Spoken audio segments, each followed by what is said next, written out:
नमस्कार. मी गायत्री धर्मस्कर. आपण domestic violence act 2005बद्दल माहिती घेत आहोत.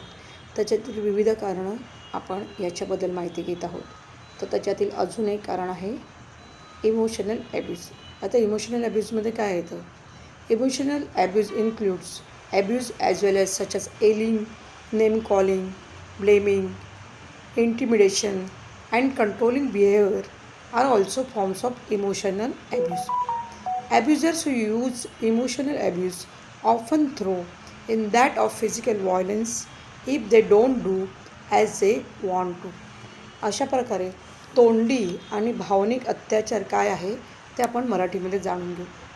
तोंडी आणि भावनिक अत्याचार म्हणजे स्त्रियांना, त्या स्त्रीला जाणीवपूर्वक सतत अपमानित करणे, तिला दुःख होईल असे अपशब्द वापरणे व तिच्या नावाचा वाईट उल्लेख करणे, तसेच तिच्या चारित्र्याबद्दल नेहमी संशय घेणे, मुलगा झाला नाही म्हणून अपमानित करणे, हुंडा आणला नाही म्हणून अपमानित करणे, महिला किंवा तिच्याजवळ असलेल्या तिच्या मुलाला शाळा, महाविद्यालय किंवा इतर शैक्षणिक संस्थेमध्ये जाण्यास मज्जाव करणे, नोकरी स्वीकारण्यास व करण्यास मज्जाव करणे, स्त्रीसह तिच्या मुलांना घराबाहेरून बाहेर जाण्यास मज्जाव करणे, नेहमीच्या कामासाठी कोणत्याही बाहेरील व्यक्तीला भेटण्यास मज्जाव करणे, स्त्रीची विवाह करण्याची इच्छा नसल्यास तिला विवाह करण्यास जबरदस्ती करणे किंवा तिला पसंत असलेल्या व्यक्तीबरोबर विवाह करण्यास प्रतिबंध करणे, तसेच तिला पसंत नसणाऱ्या व्यक्तीबरोबर विवाह करण्यास जबरदस्ती करणे, तिला सतत आत्महत्येची धमकी देणे, इतर कोणत्याही भावना दुखवणारे अपशब्द वापरणे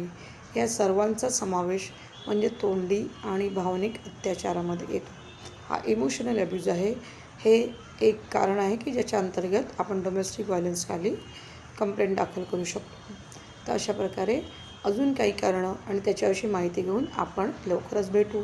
तोपर्यंत तुम्हीही लवकरात लवकर चॅनल सबस्क्राईब करा आणि तोपर्यंत धन्यवाद.